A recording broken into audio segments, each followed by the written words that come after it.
নমস্কার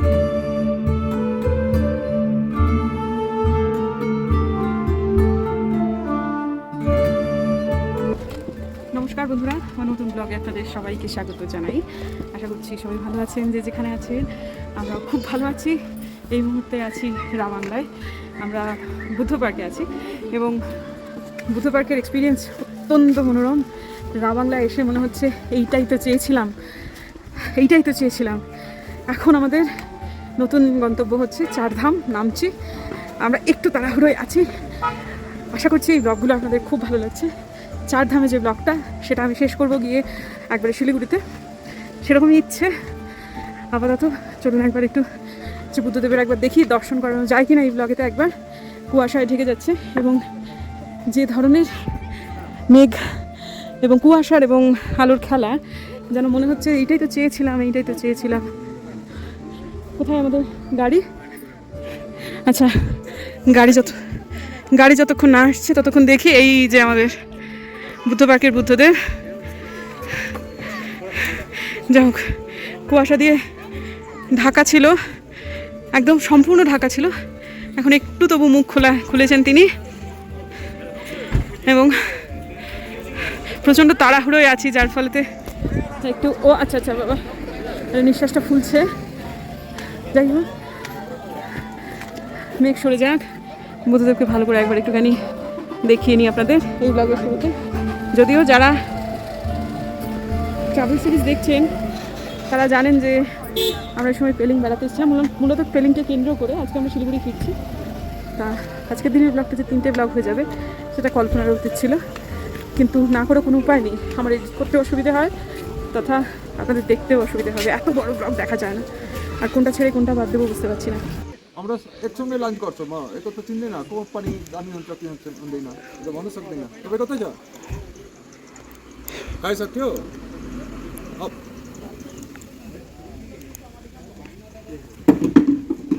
আচ্ছা, কোন সি রেস্টুরেন্ট দামি অঞ্চল এটা চাवल পৌঁছে? এই তো এখানেই পাওয়া যাবে। আচ্ছা, ঠিক আছে আমরা ঠিক আছে। আরে এদিকে পরে যাও। কি হলো? না ঠিক আছে, দাঁড়া।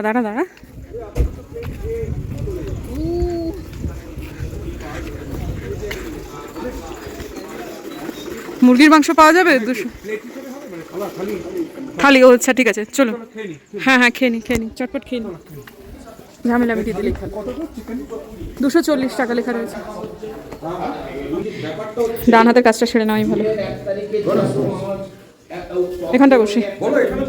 এখানেই বসি, বুদ্ধদেবকে দেখতে খাবো।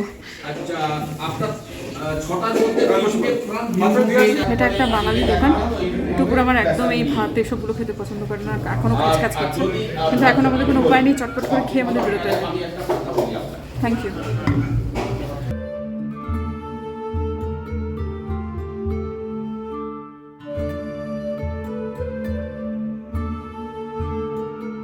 বুদ্ধদেব বাবা আর মুখ লুকিয়ে ফেলেছেন।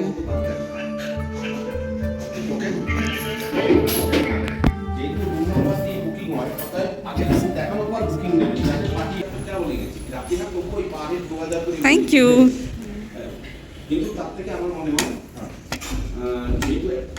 ये क्या है? चटनी, स्वीट चटनी है। আচ্ছা, ঠিক আছে। জানি না আজকে শুরু থেকে কি হচ্ছে, আমাদের খাওয়াটা আজকে কোনো বাড়ি খুব একটা ভালো হলো না। এবারে যা হোক বাঙালি খাবার, কিন্তু ভীষণ সাধারণ টেস্ট, ইনফ্যাক্ট বিলো সাধারণ। তো যাই হোক, ঠিক আছে, আপাতত বুদ্ধদেবকে দেখতে খাচ্ছি। আর যে খারাপ লাগছে একটাই, যে মেয়েগুলো সার্ভ করছে তারা টুকুরেরই বয়সী, জানেন তো। ঠিক আছে, উপার্জন করছে, পরিশ্রম করছে, সৎভাবে উপার্জন করছে, এইটুকুই কাম্য। ডালটা খেতে ভালো হয়েছিল, কিন্তু বাঁধাকপির বা ফুলকপির তরকারিগুলো আমার খুব একটা ভালো লাগলো না। ওরা তো কেউ খেলোই না।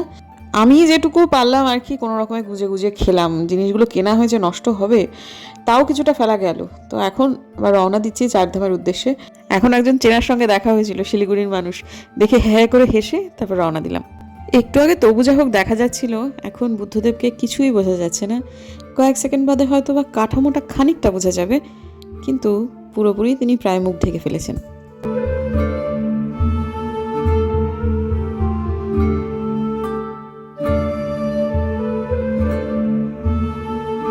এই যে বাঁকটা ঘুরলো, বুদ্ধদেব মিলিয়ে গেলেন। আবার যখন যাওয়ার সময় এই বাঁকটা ঘুরেই প্রথম বুদ্ধদেবকে দেখেছিলাম। তার মানে যে উদ্দেশ্যে রাবাংলা আসা সেটা মিলিয়ে গেল। এরপর শুরু হলো রাস্তায় আমার প্রচণ্ড ভয়, সেটা হচ্ছে ভিজিবিলিটি 0 হয়ে গিয়েছিল। পাহাড়ি ড্রাইভার এবং তাদের হাতের তালুর মতো চেনা রাস্তা, সেইটাই বাঁচোয়া। আসল সময়টায় ব্লগ করতে পারিনি, ফগ লাইট জ্বালিয়ে জ্বালিয়ে চলছিল।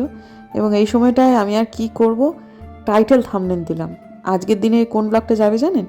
সেটা হচ্ছে ওই যে অরেঞ্জ গার্ডেনের ব্লগ, মানে প্রথম ব্লগটা আর কি। এই সময়টা তাও বুকে একটু বল এসেছে, মানে টাইটেল থাম্বনেল দেওয়ার পরেও সেটা দিতেও তো সময় লাগে, অন্তত মিনিট 20 তো লাগেই। মানে কিছুই দেখা যাচ্ছে না। ইতিমধ্যে আমার শ্বশুরমশার ফোন এলো, তার মানে নেটওয়ার্ক আছে।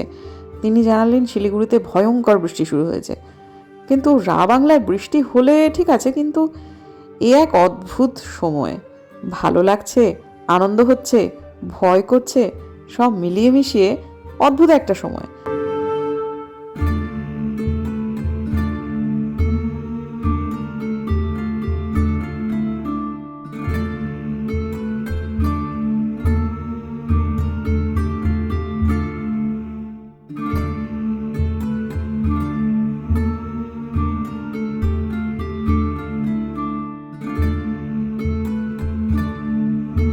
এরপর কিছুক্ষণের সময়ের জন্য একটুখানি রাস্তাটা ক্লিয়ার হয়েছিল।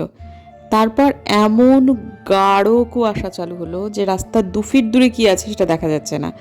সেই সময়টায় খুব ধীর হয়ে গিয়েছিল গাড়ি, আর উল্টো দিক থেকে একটা গাড়ি একেবারে প্রায় মুখোমুখি এসে গেল। তখন এরা কোনো রকমের সাইড দিল এবং নেপালিতে বলল, কি বিভৎস কুয়াশা, এরকমভাবে চালানো যায়? আমার তখন খুব টেনশন হচ্ছিল এবং হনুমান চালিসা আমি পড়তে শুরু করলাম। এবং হনুমান চালিসা যখন আমার চলছে, অন্য সময় হলে এতটা ভাবতাম না বন্ধুরা, হনুমান চালিসা যখন আমার চলছে, এই সময়টা মনে মনে চলছে, সেই সময়টায় দেখুন, ভালো করে ঠাহর করুন, একটা হনুমান। পুরো জার্নিতে সেবকের কাজটাতে যাওয়ার সময় কয়েকটা হনুমান দেখেছিলাম, আর আজকে এই প্রথমবার তখন আমার মধ্যে হনুমান চালিসা চলছে। রাস্তাটাকে জাস্ট ক্রস করলো বিশালাকার একটা হনুমান। কাছে যখন এলো তখন মানে ওটাকে দেখার পরপরই মোবাইলটা বন্ধ করে দিয়ে আমি প্রণাম করেছি, কাজেই আর কাছ থেকে তুলতে পারিনি। জাস্ট রাস্তাটা পেরিয়ে আলগোছে দাঁড়িয়ে থাকলো, আমরা গাড়িটা পেরিয়ে গেল, তারপর কোথায় গেল সে কে জানে। আসল কিছুই না ব্যাপারটা, এই হনুমান চালিসা আমার ভেতরে ভেতরে চলছে, তখনই ওটাকে দেখা আমার ভেতরে একটা আলাদা রকমের কনফিডেন্স এসেছে। আমি বুঝেছি কিছুই হবে না, যা হবে সব ভালোই হবে। আর পরে বসে ভয়েস দিচ্ছি তো বুঝতেই পাচ্ছেন, বহাল তো বেরোতে আছে, আমাদের কিছু হয়নি।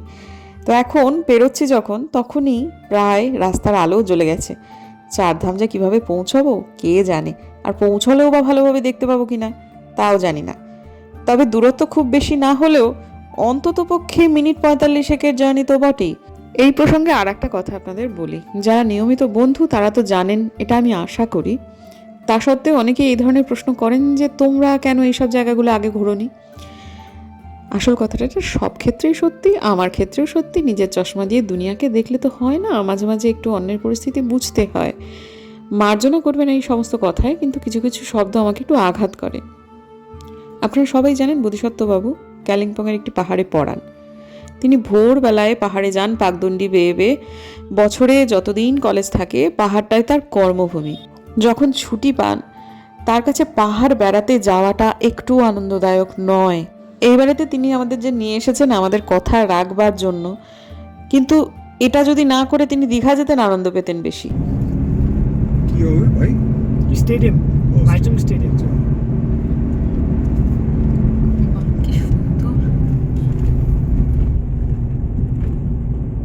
তবুও তিনি যে আমাদের কথা রেখেছেন সেটার জন্য আমরা তার প্রতি কৃতজ্ঞ।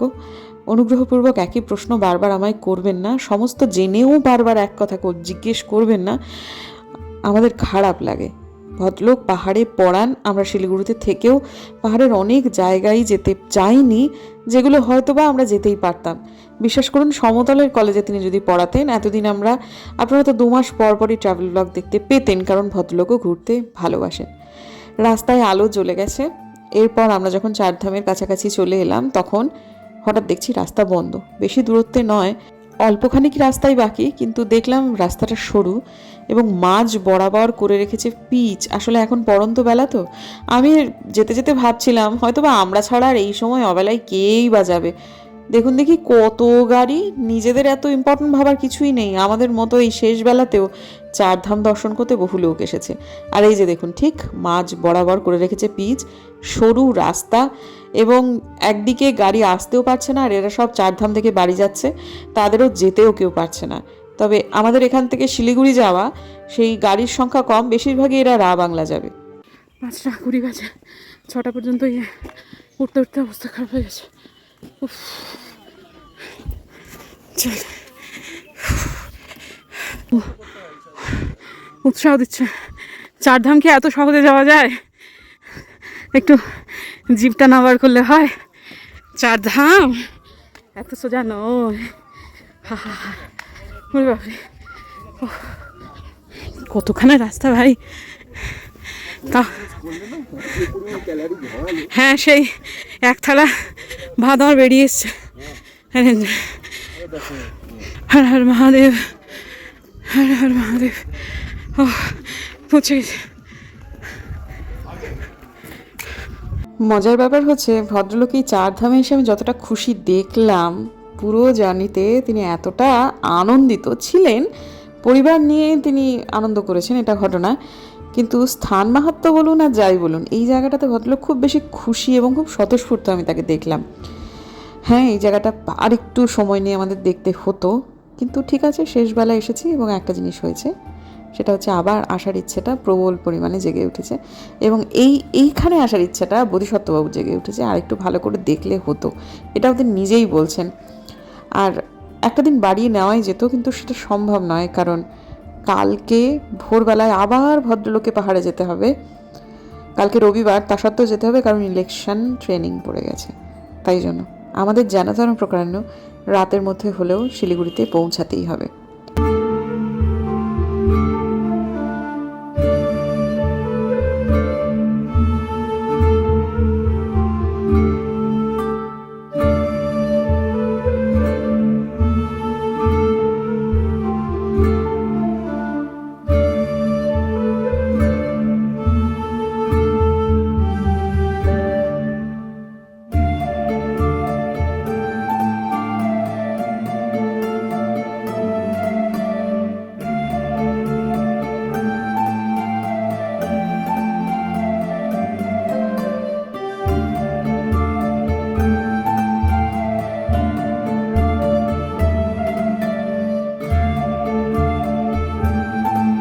আমরা যখন ঢুকছি, গেটের দ্বার রক্ষক আমাদের বলে দিলেন, দৌড়ন, এক্ষুনি কুয়াশা দিয়ে বাবাজির মুখ ঢেকে যাবে।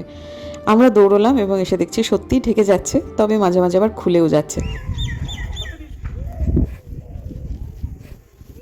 এখানে ভালো মূর্তি আছে, কিরাতেশ্বর শিবের একটা রূপ, কিরাত হিসেবে সম্ভবত উনি অর্জুনের সামনে আবির্ভূত হয়েছিল। অর্জুনের অহংকার হয়েছিল অশ্বমেধ যুদ্ধে, অশ্বমেধ যজ্ঞের সময় তিনি ঘোড়া নিয়ে যাচ্ছিলেন, তখন একজন কিরাট ওনার পথ আটকান, তখন ওনাকে মল্লযুদ্ধে আহ্বান করেন কিরাট। অর্জুন সেই মল্লযুদ্ধে কিরাতের সঙ্গে লড়াই করতে গিয়ে তাকে এমন চাপ দেন কিরাট, তিনি অজ্ঞান হয়ে পড়ে যান। অজ্ঞান তারপর জ্ঞান ফিরেই অর্জুন একটা শিবলিঙ্গ তৈরি করে ফেলেন। সেখানে মালা তৈরি করে মালা পড়াতে যাচ্ছেন, দেখছেন যে সেই মালা গিয়ে সেই কিরাতের গলায় উপস্থিত হয়েছে। তখন উনি বুঝতে পারলেন যে উনি সাক্ষাৎ মহেশ্বর। হ্যাঁ, জগন্নাথ ধাম, জগন্নাথ ধাম, আর ওইটা হচ্ছে বদ্রীনাথ। এটা বদ্রীনাথ না, তাহলে এটা কি? সাউথের মন্দিরটা। ও ও রামেশ্বর। ও হ্যাঁ, তা তো ঠিক। বদ্রীনাথ একেবারে টঙের ওপর রাখা। আমি রামেশ্বরম মন্দিরটার আগে দেখেছি, কিন্তু আমার ঠিক ভালো মনে ছিল না, যার ফলে আমি এটা বদ্রীনাথ ভেবেছিলাম। কিন্তু বুম্বাদা কিন্তু রামেশ্বরম গেছে, যার ফলেতে বিয়ের অনেক আগে অবশ্য, যার ফলে ও বিলক্ষণ চেনে। একটা পরিক্রমা করে আমরা এদিকে যাব। হ্যাঁ, আমরা পরিক্রমা করে তারপর আমরা এখানে যাব, একটু এদিকে এখানে যাব। দেখতে হবে। আচ্ছা, আপাতত এই যে বাবাজি, হ্যাঁ ক্লিয়ার হচ্ছে।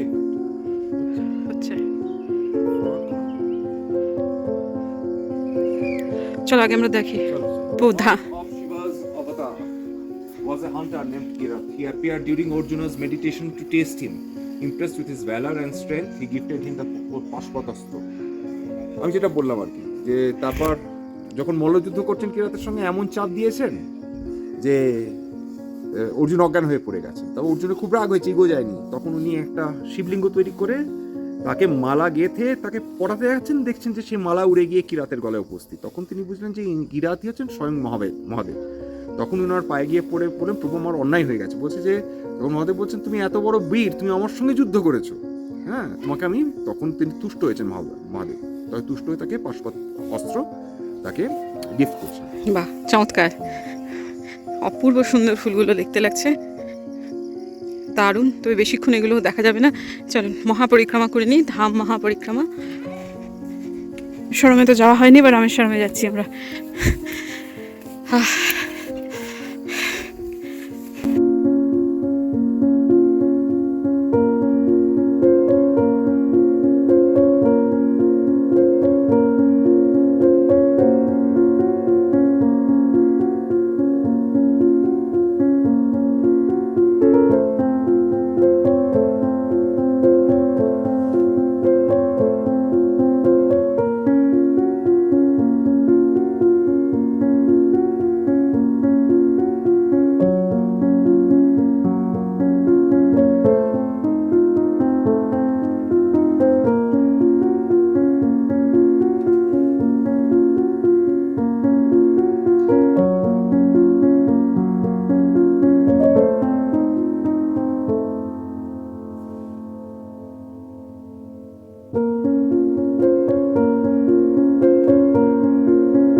এখন আমরা সবাই যাচ্ছি দ্বারকাধীশের মন্দিরে, অর্থাৎ দ্বারকা মন্দিরে।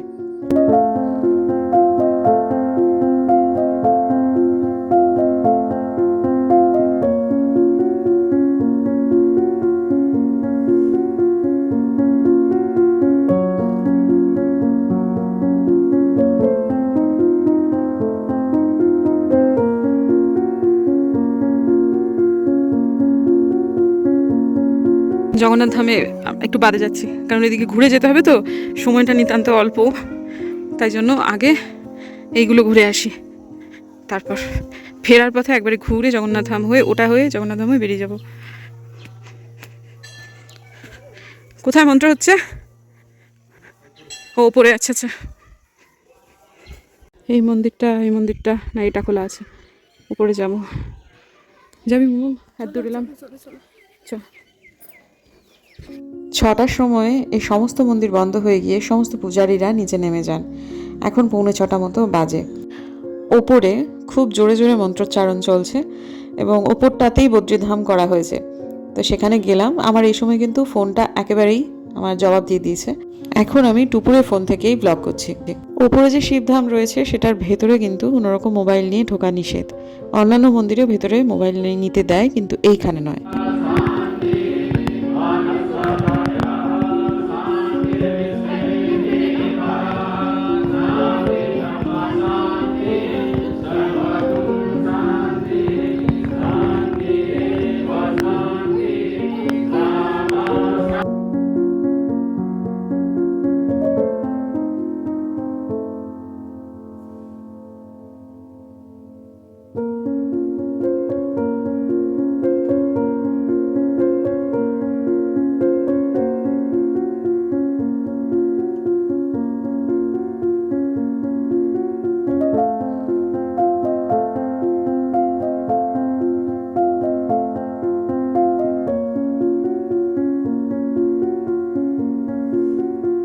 সমস্ত মন্দির খোলা, মন্দিরে পূজারী রয়েছেন, মন্ত্রোচ্চারণ করছেন। কেবলমাত্র বন্ধ কোনটা বলুন তো? জগন্নাথ মন্দির। জগন্নাথের যে কী রাগ হয়েছে আমার ওপর কে জানে। আমি তো জগন্নাথের কাছে মাপ চাওয়া ছেড়ে দিয়েছি, দরকার হলে ডাকবে, নাহলে ডাকবে না, অত আর পারি না বাপু। नारायण नमस्कृत्यां वरं चैव देवीं सरस्वतीं ततो जयमुदीरये शरणामृत देवनाथ परां वन्दे सकलां शरणामृत विभुः अवतं परमङ्गलस्तु पिलिजे चरण अवतं परमङ्गल।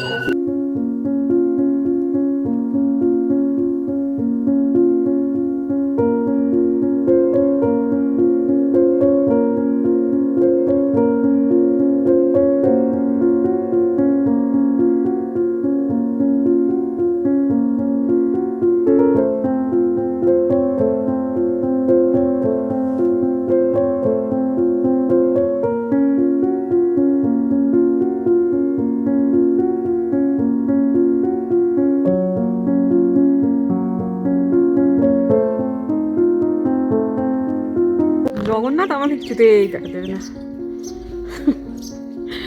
ঠিক আছে, জয় জগন্নাথ। হ্যাঁ, এটা রামেশ্বর ধামই বটে। জয় জগন্নাথ।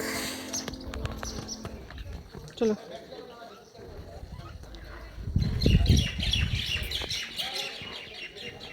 চলো বোম্বা দাদা, জগন্নাথ আমাদের দর্শন দেবে না, অ্যাডামেন্ট হয়ে আছে, দেবো না দুটো। চলো চলো চলো চলো। এই যে এখন আমরা আইসক্রিম খাচ্ছি, ইনি পেস্ট্রি পেয়েছেন এতদিন পরে। উল্লাস করো, উল্লাস।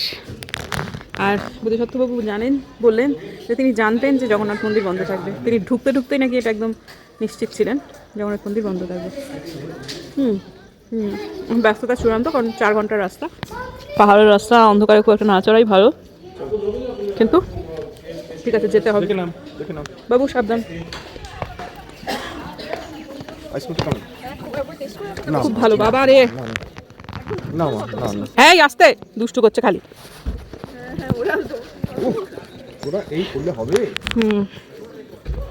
আমার পাওয়ার ব্যাংকেরও দম শেষ, আমার মোবাইলেরও দম শেষ। এখন টুপুর বসেছে সামনে, তো সে বললো যে মা, ওর খুব ইচ্ছা ছিল যে রাতের অন্ধকারের পাহাড় দেখবে। কীতে দেখার আছে জানি না, ও বললো একটা থ্রিল আছে।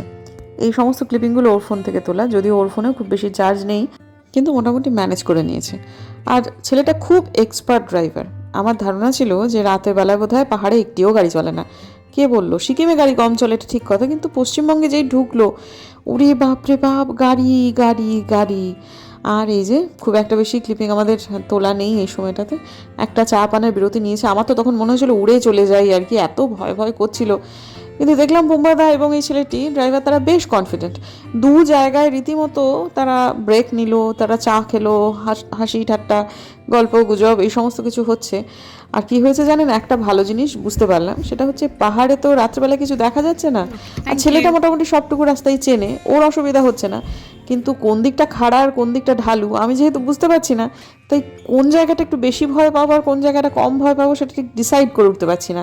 তাই জন্য বেশ খানিক রাস্তা ঘুমিয়েই এসেছি। আর এখন এই যে জায়গাটা জোনাকি দেখছেন, এটা হচ্ছে তিস্তা বাজার। প্রত্যেকেরই তিস্তা বাজার সম্পর্কে একটা দুঃখের অভিজ্ঞতা রয়েছে যে একটা বিস্তীর্ণ অঞ্চল সম্পূর্ণ তিস্তা খেয়ে নিয়েছে। যখন আমার টুপু ছোট ছিল তখন তিস্তা কত নিচে দিয়ে বইতো, এখন নাব্যতা কমে কমে এই এখন তো বর্ষাকাল নয়, তাও প্রায় নদীর রাস্তা সই সই হয়ে গেছে। তো বুঝতেই পারছেন, একটু বৃষ্টি হলেই সেটা তো পুরো জনপদ খেয়ে নেবেই। প্রকৃতি ভীষণভাবে বদলে গেছে। আর এই যে এখন পৌঁছে গেছি শিলিগুড়ির মধ্যে, তো অদ্ভুত লাগছে। এই সময়টা প্রায় 15টা বাজে, সমস্ত কিছু খোলা, দেখে যেন মনে হচ্ছে সন্ধ্যে 6টা বাজে। আমি বুঝতে পারছি না, বারবার করে আমার যতগুলো ফোন আছে সেগুলো চেক করছি, বোম্বাদাকে জিজ্ঞেস করছি কটা বাজে, ড্রাইভার ছেলেটাকে জিজ্ঞেস করছি সে আমি কি ভুল টাইম জোনে চলে এলাম। এই সময় এত জমজম করছে, এমনকি কসমস মল পর্যন্ত খোলা। অদ্ভুত লাগছিল বটে। আরও বেশি অবাক হয়ে গেলাম হচ্ছে হাতিমোড়ে এসে, সব ক্যাফেতে মানুষ তখন ঢুকছে। বুঝতে পারছি না তো ব্যাপারটা কি হচ্ছে, কিন্তু যাই হোক এই কসমস মলটা দেখে সত্যি ভালো লাগলো। একদিন আসতে হবে। 1 বৈশাখ খুব সন্নিকটে, সেই জন্যই কি এত রাত পর্যন্ত থাকার তো কিন্তু কথা নয়। এই সময়টা বোধিসত্ত্ববাবু এটিএমে নেমেছেন। আর এই জায়গাটা হচ্ছে হাতিমোড়। হাতিমোড়টাকে দেখে আরও বেশি অবাক লাগছে। ঠিক আছে, ওই মল টলের জায়গাগুলোতে একটু জমজমাট থাকে সেটা একটা ব্যাপার, কিন্তু এই পাড়ার দোকানগুলো এখন খোলা, কে জানে বাবা কি হচ্ছে। কোনটা? কাকু ঠিক করছি, হ্যাঁ, কাকু বলছে ওইগুলো রাখতে না ওইখানে। ঠিক আছে চলো, রাত্রি 10:30টার সময় এখন আপনারা যাচ্ছি। হ্যাঁ, সব উল্টো পাল্টা কথা বলো। আমি শুধু এটাই ভাবছি যে কী ব্যাপার, আমি কি ভুলভাল টাইমের মধ্যে রয়েছি। হ্যাঁ, আলপনা দেখা, মানে আমরা যখন ফিরলাম রাস্তাঘাট পুরো একবার হই হই রই রই ব্যাপার, মনে হচ্ছে যেন সন্ধ্যে 6টা বাজে। তারপর বাড়িতে এসে তখনও দেখছি গেস্ট বসে আছে। তারপর আলপনাদি যায়নি, ভাবছি যে আলপনাদি চলে যাবে। তারপর দেখলাম যে না, 10টাই বাজে আমরা যখন ঢুকলাম, কিন্তু তাও কেমন যেন সব কিছু অদ্ভুত অদ্ভুত লাগছে আমাদের। তো যাই হোক, ঠিক আছে, আপনারা দেখুন 10:30 বাজে, আমার চান টান সব হলো। এত দূর এলাম না, ধুলো খেতে খেতে একটু চান না করলে হতো না। আলপনাতে যেতে আর ইচ্ছা করছে না।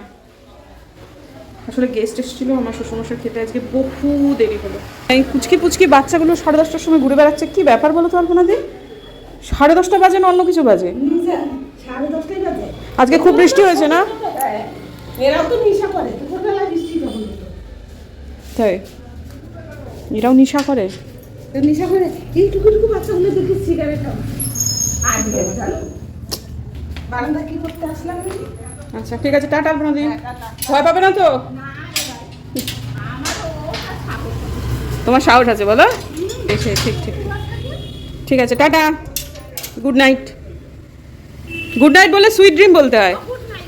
হ্যাঁ আচ্ছা ঠিক আছে। আজকের দিনের ব্লগটাকে শেষ করছি বন্ধুরা। খুব মজা করেছি, এই কটা দিন দারুণ এনজয় করেছি। আপনারা নিশ্চয়ই কিছুটা সেটার আভাস পেয়েছেন। কালকে থেকে গতানুগতিক দিন শুরু হবে, আমি একটা দিনও ছুটি নেব না। আমি জানি আমার অনেকগুলো দিনের ব্লগ রয়েছে, কিন্তু তাও আমি প্রত্যেক দিন ব্লগ করব, কারণ এটা করতে আমার দারুণ লাগে। ব্যাকআপ ব্লগ একটু থাকা দরকার। মাঝে মাঝে আমি বুঝতে পারি কোনো দিন পরিস্থিতি খুব প্রতিকূলে যায়, সেদিন মনে হয় একটা ব্যাকআপ ব্লগ থাকলে ভালো হতো। সেই জন্য আমি ছুটি নেব না, কারণ এখন আমার এনার্জি খুব তুঙ্গে রয়েছে। দেখা হচ্ছে কালকে একটা নতুন ব্লগে। যদি আমার ভিডিও ভালো লাগে তাহলে প্লিজ সাবস্ক্রাইব করবেন, পাশে নোটিফিকেশান বেলটাকে অন করবেন, যাতে ভিডিও দিলেই নোটিফিকেশান চলে যায় আপনাদের কাছে। দেখা হচ্ছে আগামীকাল, ততক্ষণের জন্য